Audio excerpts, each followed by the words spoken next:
Setiap organisasi memiliki budaya. Budaya organisasi adalah ciri khas dari sebuah organisasi. Budaya organisasi bisa lemah dan bisa kuat. Budaya organisasi yang lemah membuat para karyawan punya orientasi dan loyalitas berbeda-beda kepada atasan dan hanya peduli kepada unit kerjanya. Sebaliknya, sebuah organisasi yang punya nilai-nilai budaya yang kuat akan berdampak besar pada kesuksesan organisasi. Setiap anggota organisasi rela bekerja keras dengan loyalitas tinggi kepada perusahaan organisasi. Organisasi akan menjadi tempat yang baik bagi anggota organisasi untuk berkarya dan berkreasi serta meningkatkan kemampuan dirinya jika organisasi tersebut mempunyai akar budaya yang kuat. Budaya organisasi yang tangguh memiliki 4 elemen pokok.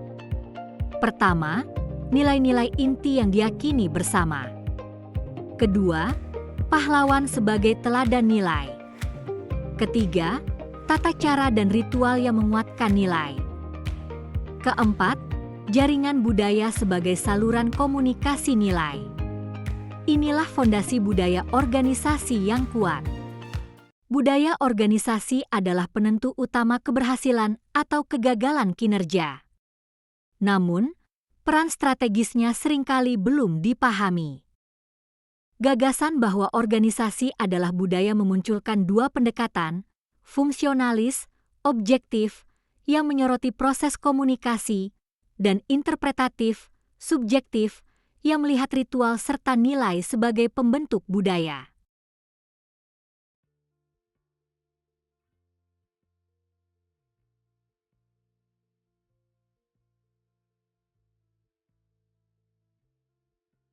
Setiap organisasi memiliki budaya. Budaya organisasi adalah ciri khas dari sebuah organisasi. Budaya organisasi bisa lemah dan bisa kuat. Budaya organisasi yang lemah membuat para karyawan punya orientasi dan loyalitas berbeda-beda kepada atasan dan hanya peduli kepada unit kerjanya. Sebaliknya, sebuah organisasi yang punya nilai-nilai budaya yang kuat akan berdampak besar pada kesuksesan organisasi. Setiap anggota organisasi rela bekerja keras dengan loyalitas tinggi kepada perusahaan organisasi. Organisasi akan menjadi tempat yang baik bagi anggota organisasi untuk berkarya dan berkreasi serta meningkatkan kemampuan dirinya jika organisasi tersebut mempunyai akar budaya yang kuat.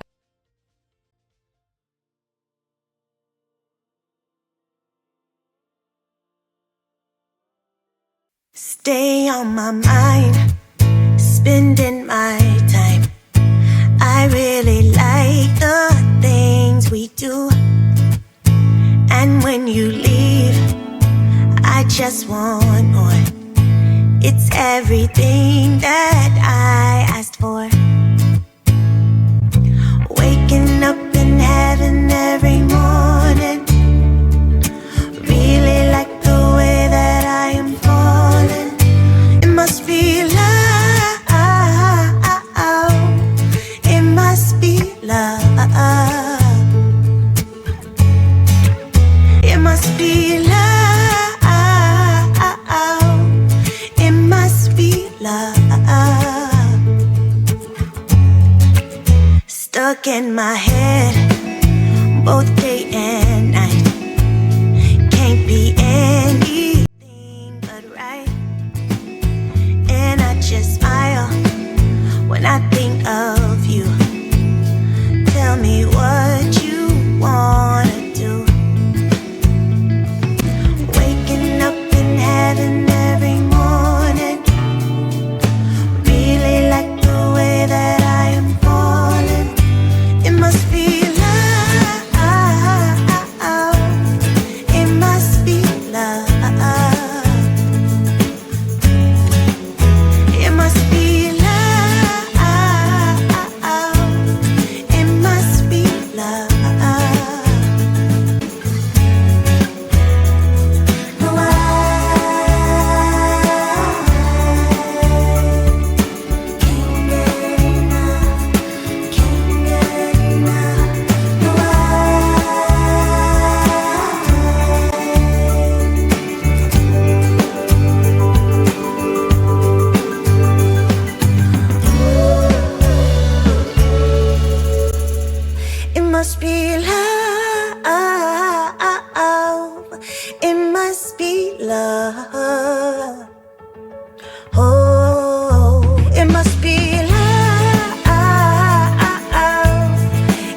Ada 4 Stay hal on my pokok yang mind. menjadi syarat Spending sebuah organisasi my digolongkan mempunyai I budaya really yang like the things 18. 1. Nilai value. Nilai/value adalah keyakinan-keyakinan dan pandangan-pandangan yang dianut oleh anggota organisasi. Setiap organisasi mempunyai nilai inti dalam bertindak dan berpikir, yang dipakai oleh setiap anggota organisasi dalam mencapai tujuan. Nilai-nilai ini antara lain berupa ketaatan kepada agama yang dianut, slogan-slogan atau semboyan, dan sebagainya. 2. Pahlawan. Seseorang yang kehadirannya dalam organisasi mampu memberikan contoh nilai-nilai organisasi. 3. Tata cara dan ritual-ritual. Adalah kegiatan-kegiatan yang dilakukan rutin, yang dilakukan oleh organisasi untuk memperingati nilai-nilai yang dimiliki. 4. Jaringan budaya. Merupakan jaringan komunikasi antar anggota organisasi. Fungsinya untuk menyalurkan dan memberikan interpretasi terhadap informasi. Melalui jaringan budaya ini, organisasi mengungkapkan nilai-nilai budaya yang dimiliki organisasi.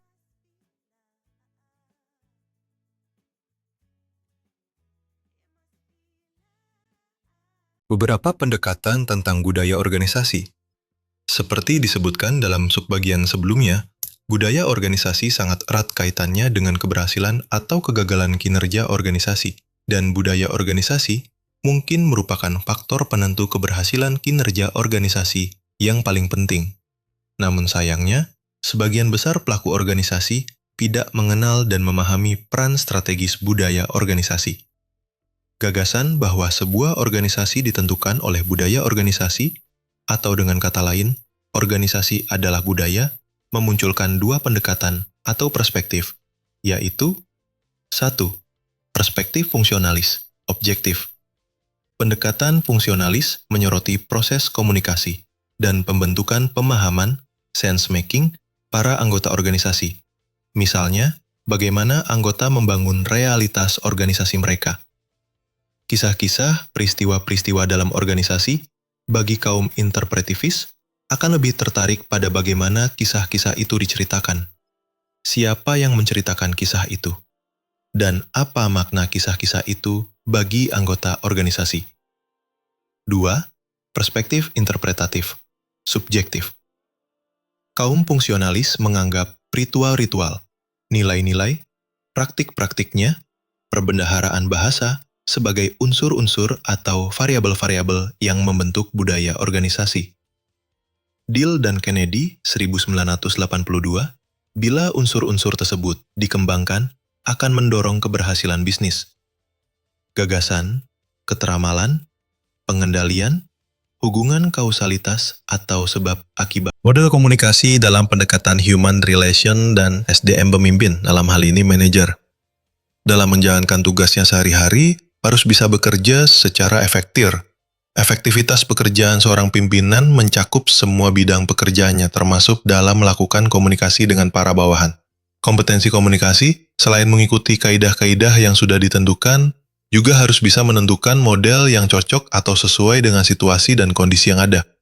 Ada beberapa model dalam melakukan komunikasi, berbeda dengan pendekatan klasik yang memandang organisasi termasuk karyawan sebagai sebuah struktur.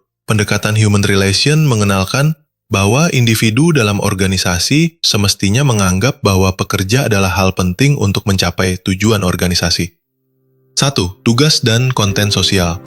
Dalam menjalin komunikasi dengan pekerja, seorang pimpinan tidak hanya menyampaikan tugas-tugas yang harus diselesaikan, akan tetapi dia juga mencoba mempengaruhi agar karakter pekerja bisa menjadi lebih baik, pengembangan diri pribadi, dan hal-hal positif lainnya. 2. Arah horizontal.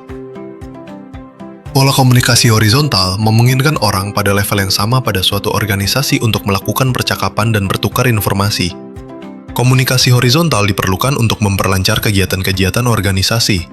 Selain itu memiliki fungsi mempercepat proses koordinasi, perencanaan, dan pelaksanaan tugas-tugas yang harus diselesaikan, menyelesaikan persoalan-persoalan yang dihadapi bersama, memfasilitasi tercapainya pemahaman bersama atas perbedaan yang muncul. 3. Saluran antar pribadi. Melakukan komunikasi secara pribadi antara seorang pimpinan dan bawahan, dengan cara yang berbeda untuk pekerja yang berbeda. Penyampaian komunikasi terhadap seorang pekerja perempuan dari bagian administrasi, yang lemah lembut misalnya, akan berbeda dengan pekerja laki-laki dari divisi lapangan. 4. Nada informal. Sebagai makhluk individu, anggota organisasi atau pekerja mempunyai ego dan karakter masing-masing. Dalam sebuah organisasi seringkali ditemukan bagaimana pekerja tersebut menjadi termotivasi dengan nada komunikasi yang cenderung bisa menghargai dan menempatkan egonya dalam posisi yang selayaknya, terutama dalam penggunaan nada dalam melakukan. Stay on my mind, spending my time. I really Model-model komunikasi organisasi. 1. Komunikasi intrapersonal.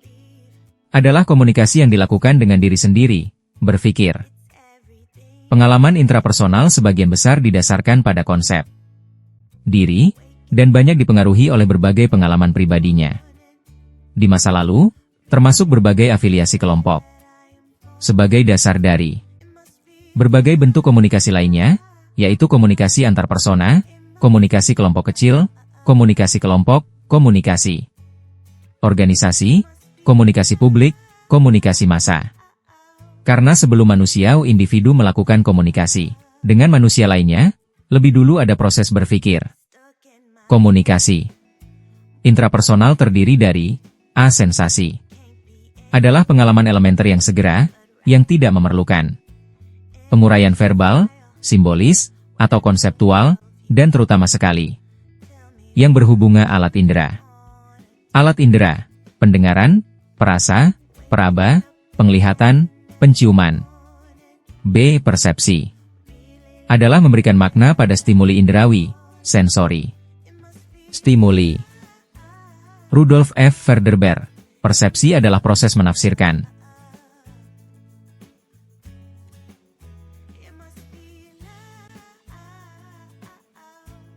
Komunikasi interpersonal. Banyak orang mengatakan bahwa komunikasi interpersonal melibatkan lebih sedikit orang, seringkali hanya 2 orang. Beberapa orang berpendapat bahwa konteks inti mendefinisikan komunikasi interpersonal. Komunikasi interpersonal adalah kualitas, atau karakter, interaksi tertentu.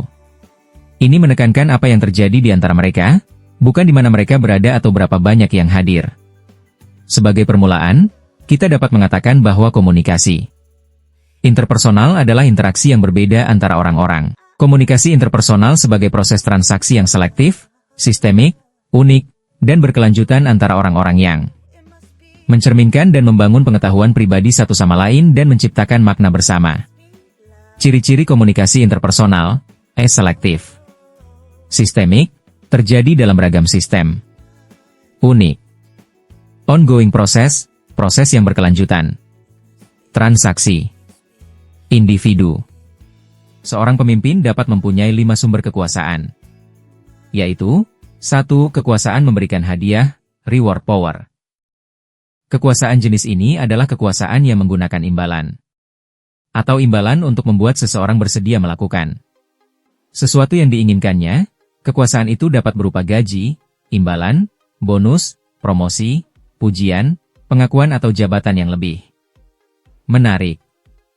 Namun, kekuatan ini juga memungkinkan pemimpin untuk menunda hadiah sebagai hukuman jika bawahannya tidak bertindak sesuai perintah.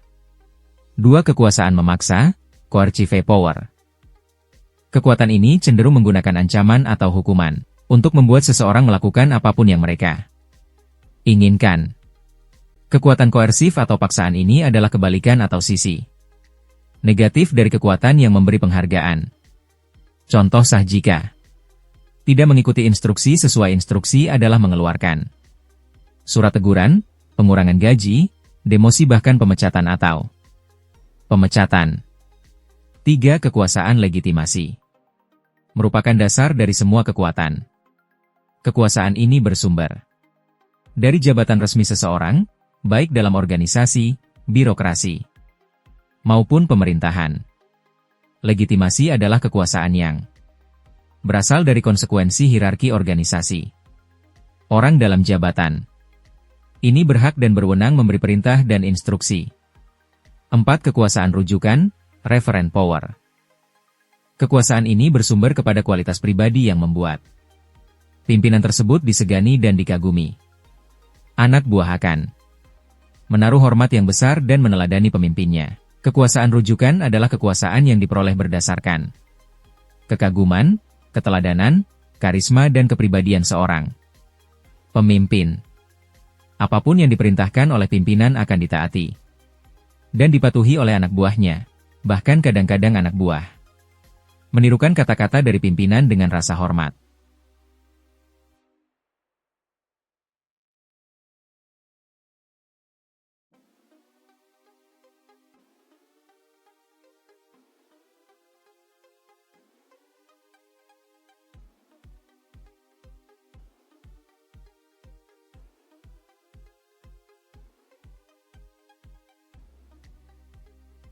Lima. Kekuasaan keahlian. Kekuatan ini berasal dari seseorang yang memiliki keahlian teknis atau keterampilan tertentu yang memiliki keahlian tersebut. Keahlian ini bukan milik orang lain. Seseorang dengan pengalaman dan beberapa keahlian memiliki kekuatan dalam organisasi bahkan jika mereka bukan seorang pemimpin. Kekuasaan ini tidak terkait dengan kedudukan dalam struktur organisasi. Artinya walaupun dia bukan seorang pimpinan atau pemimpin tetapi karena keahlian yang dimilikinya dia dihormati dan dipercaya.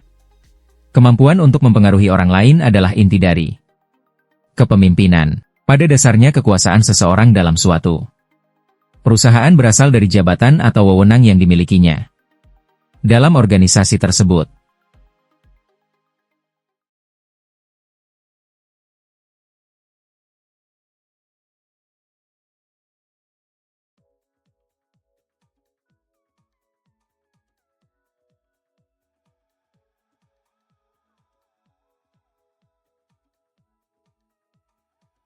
B. Teori dan konsep tentang ideologi dan hegemoni.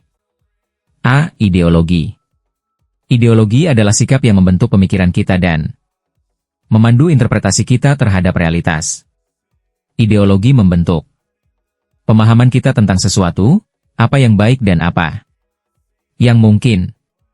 Ideologi juga mencakup asumsi yang jarang dipertanyakan atau diperiksa. Ideologi membentuk pandangan dunia kita dan dapat memengaruhi perilaku, membenarkan, dan melegitimasi tindakan. B. Hegemoni.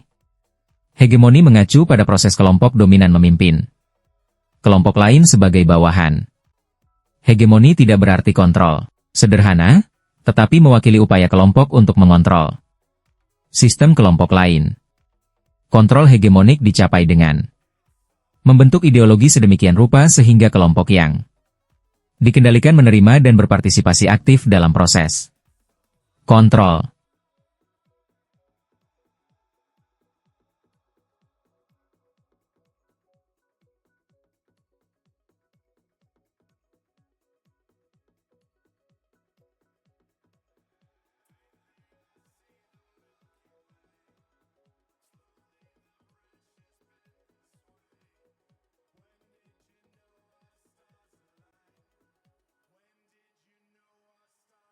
C. Pendekatan teori concertive control.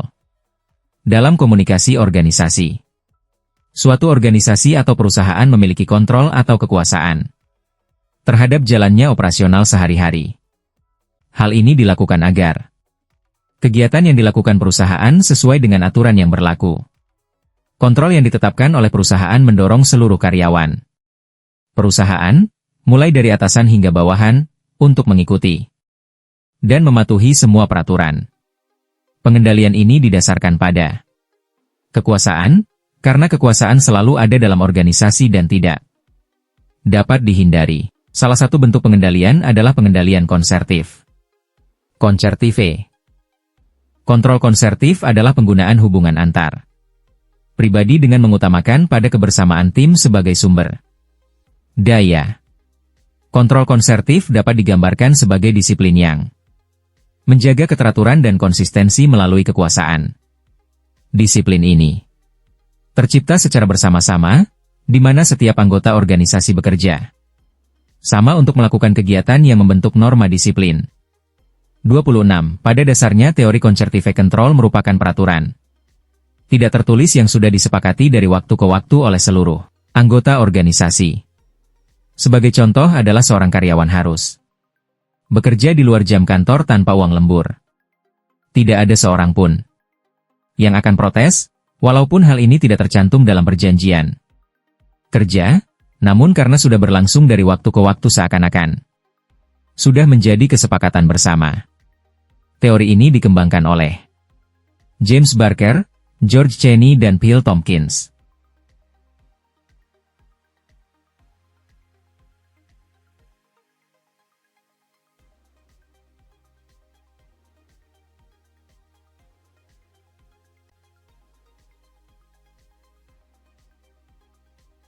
D. Pendekatan teori feminisme dalam komunikasi organisasi.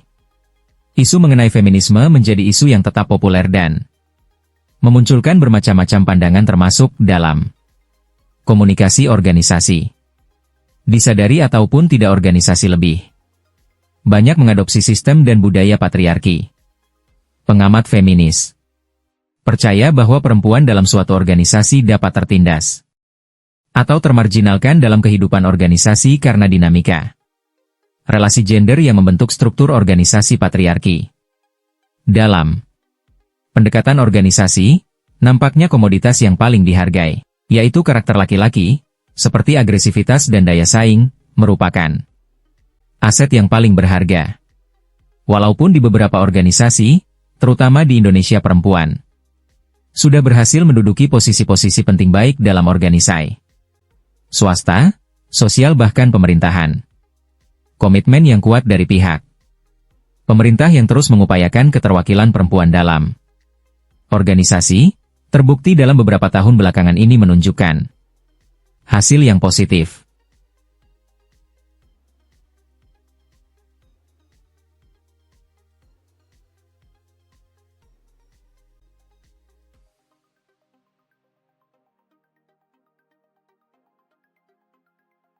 Pandangan tradisional komunikasi organisasi mengutamakan adanya persaingan antara karyawan dalam organisasi, pemikiran-pemikiran rasional, egoisme pribadi, dan kemandirian. Konsep feminis tidak sependapat dengan pandangan tradisional ini. Konsep feminis lebih mengutamakan kerjasama, kekompakan, dan relasi timbal balik. Beberapa pandangan feminis, seperti feminis liberal, percaya bahwa penundukan perempuan berasal dari sistem dan perempuan harus bekerja dengan upah yang layak dari institusi maupun institusi laki-laki. Feminis radikal percaya bahwa emansipasi perempuan hanya dapat dicapai dengan mematahkan dominasi laki-laki atau sepenuhnya memisahkan perempuan dari organisasi. Selain itu, ada feminis yang berjuang untuk memberdayakan peluang perempuan dari berbagai bentuk keterpinggiran melalui keberanian berbicara agar pendapatnya didengar dalam dialog komunitas feminis postmodern. Ingin mereformasi dominasi sistem dunia, laki-laki, dari perspektif perempuan. Beberapa aliran dalam teori feminisme. 27. 1. Feminisme liberal. Aliran teori ini menyatakan bahwa wanita pada dasarnya sama dengan pria dan oleh karena itu harus memiliki hak yang setara dengan pria. Aplikasi fokus feminis liberal adalah hak perempuan untuk mengendalikan tubuh mereka sendiri. 2. Feminis radikal. Aliran teori ini menganggap bahwa perempuan adalah kelas yang tertindas, patriarki adalah akar dari penindasan, dan kekerasan terhadap perempuan adalah alat patriarki untuk menjaga perempuan menjadi bawahan. Pada aplikasinya, feminis radikal fokus pada isu-isu kekerasan terhadap perempuan, termasuk pelecehan seksual, pemerkosaan, pemukulan, objektifikasi, dan prostitusi, mendefinisikan kembali tindakan seperti diskriminasi seks, dan bagaimana laki-laki menggunakan kekuasaan dan kontrol untuk mempertahankan posisi dominan mereka dalam hierarki. 3. Feminis sosialis. Aliran ini menganggap bahwa perempuan ditindas oleh kapitalisme dan patriarki, disebabkan hubungan mereka sebagai alat produksi dan reproduksi. Pada aplikasinya, feminis sosialis fokus pada hubungan perempuan, termasuk pekerjaan di rumah yang tidak dibayar, perawatan anak, dan upah yang tidak setara di lapangan kerja. 4. Feminis kultural. Aliran ini menganggap bahwa wanita dan pria pada dasarnya berbeda dan banyak kualitas unik yang dimiliki oleh wanita yang bahkan lebih unggul daripada kualitas yang melekat pada pria. Pada aplikasinya, feminisme kultural mengangkat perempuan dan kualitas feminin superior perempuan untuk mengakhiri kekerasan di dunia karena mereka percaya bahwa perempuan secara alami lebih pasif daripada laki-laki. 5. Feminis postmodern. Aliran ini mengkritik gagasan kategori esensialis perempuan dan klaim objektivitas, menentang kategorisasi biner laki-laki, perempuan, tidak hanya melihat gender sebagai sebuah rangkaian kesatuan daripada biner, tetapi juga suatu kinerja dan konstruksi sosial. 6. Feminis global. Aliran teori ini mengkritik imperialisme, termasuk imperialisme feminis barat, kolonialisme, neokolonialisme, dan globalisasi, sambil memperdebatkan hak perempuan di seluruh dunia untuk mendefinisikan penindasan dan sarana pembebasan mereka sendiri. Dalam aplikasinya, aktivitas perempuan bekerja dari bawah ke atas daripada dipaksakan dari atas dengan fokus pada solusi ekonomi seperti pinjaman mikro, penekanan pada pendidikan anak perempuan dan fokus pada mengakhiri kekerasan terhadap perempuan, termasuk juga mengakhiri perdagangan perempuan internasional. 7. Ekofeminisme. Aliran ini mengaitkan dominasi perempuan dengan dominasi lingkungan, termasuk hewan, karena perempuan dipandang lebih dekat dengan alam, dan baik perempuan maupun alam secara tradisional dipandang berada di bawah kendali laki-laki. Pada aplikasinya, ekofeminis berusaha untuk mengakhiri subordinasi wanita dan lingkungan, dengan menantang hierarki yang secara tradisional menempatkan pria di atas wanita dan manusia di atas alam. Fokusnya adalah untuk menangani masalah lingkungan. Sumber buku Teori Komunikasi Organisasi dan Manajemen. Penulis, Dr. Marlinda Irwanti, S.E., MSI.